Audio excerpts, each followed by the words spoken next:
కుంభమేళాకు వచ్చే భక్తులు స్నానాలు చేసేందుకు ఉత్తరప్రదేశ్ ప్రభుత్వం ప్రత్యేక ఏర్పాట్లు చేస్తోంది. నది ఒడ్డున స్నానాలు చేసేందుకు ప్రత్యేకంగా ఘాట్లు నిర్మించింది ఇప్పటికే. అలాగే నది గర్భంలో ఎక్కడైతే త్రివేణి సంగమం ప్రదేశం ఉందో, గంగా యమున సరస్వతి కలిసే ప్రదేశంలో స్నానాలు చేసేందుకు ప్రత్యేకంగా జట్టీలను తయారు చేయించింది. అలాగే దీనికి సంబంధించి ఏర్పాట్లు కానీ లేకపోతే కనుక ఈ జట్టీలు ఎలా ఉన్నాయనేది ఒకసారి పరిశీలిస్తే మనం ఈ జట్టీ కూడా మొత్తం ఫ్లోటింగ్ జట్టీ అనమాట. ఇదంతా కూడా ఫ్లోటింగ్ జట్టీ నుంచి కిందకి దిగి స్నానాలు చేయొచ్చు. ఆ తర్వాత పైకి వచ్చి వాళ్ళు ఇక్కడ ఉండేందుకు కూడా వీలుంటుంది. సో ఒకసారి ఆ జట్టీ ఎలా ఉంది ఏంటి అనేది ఒకసారి చూద్దాం.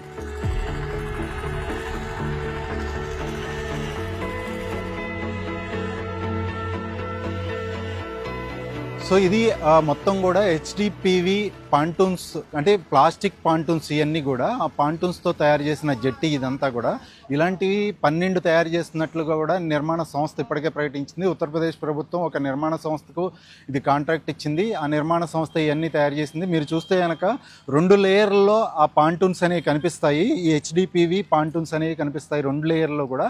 ఆ 2 లేయర్లోనూ పైన ఇంకొక ప్లాస్టిక్ తరహాలో, అంటే ఇది వాటర్ ప్రూఫ్ అని చెప్తున్నారు, అది కూడా ఏర్పాటు చేసి నడిచేందుకు వీలుగా ఈ జట్టీని తయారు చేశారు. So these are floating changing rooms that are under construction, and the purpose of this whole structure is that it will be placed on Sangam. There the devotees who come, they have a problem or difficulty in changing clothes after taking the holy dip.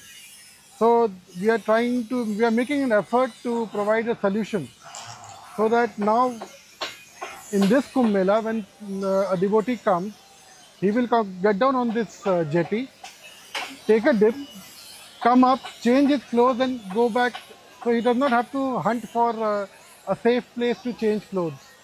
So ఇప్పుడు మనం ఉన్నది విఐపికి సంబంధించిన జట్టి అనమాట ఇది.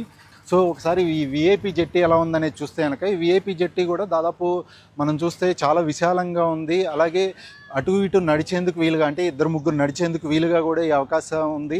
రెండోది మనం చూస్తే కనుక ఇక్కడ చూస్తే ఇది చుట్టూతో ఒక బావి తరహాలో, అంటే స్క్వేర్లో ఇది ఏర్పాటు చేశారు. ఇక్కడ నుంచి మెట్లు అనేది ఏర్పాటు చేస్తారనమాట. ఇక్కడ ఒక స్టీల్ మెట్లు ఏర్పాటు చేసి కింద నదిలో లోపలికి దిగేందుకు అవకాశం ఉంటుంది. అక్కడ మెట్ల నుంచి దిగి అక్కడ స్నానం చేసి పైకి రావచ్చు అనమాట. అంటే నదిలో 3 మునకలు అంటారు కదా, ఆ 3 మునకలు వేసి పైకి రావచ్చు. ఆ పైకి వచ్చిన తర్వాత వీళ్ళు చేంజింగ్ రూమ్, అంటే డ్రెస్ చేంజ్ చేసుకోవడానికి ఇది ప్రత్యేకంగా ఇక్కడ ఒక ఏర్పాట్లు చేశారు. సో లోపలికి వెళ్ళిన తర్వాత ఈ డ్రెస్ చేంజింగ్ రూమ్లో కూడా 2 చేంజింగ్ రూమ్లు ఉంటాయి. ఇది మొదటి చేంజింగ్ రూము. అలాగే దీంతో పాటు ఇంకొక చేంజింగ్ రూమ్ కూడా ఉంది. ఇటువైపు చూసుకుంటే కనుక ఇది ఒక చేంజింగ్ రూమ్ అనమాట. సో ఈ చేంజింగ్ రూమ్లో కూడా ప్రత్యేకంగా ఒక మిర్రర్ ఏర్పాటు చేశారు. అలాగే చుట్టూతో కర్టెన్స్, అలాగే మనకి డోర్ మీద చూస్తే ఒక ప్రత్యేకంగా ఒక అంటే డెకరేటివ్ టైప్లో కూడా ఏర్పాటు చేశారు కదా. సో చుట్టూతో కర్టెన్స్ కూడా ఉంటాయి.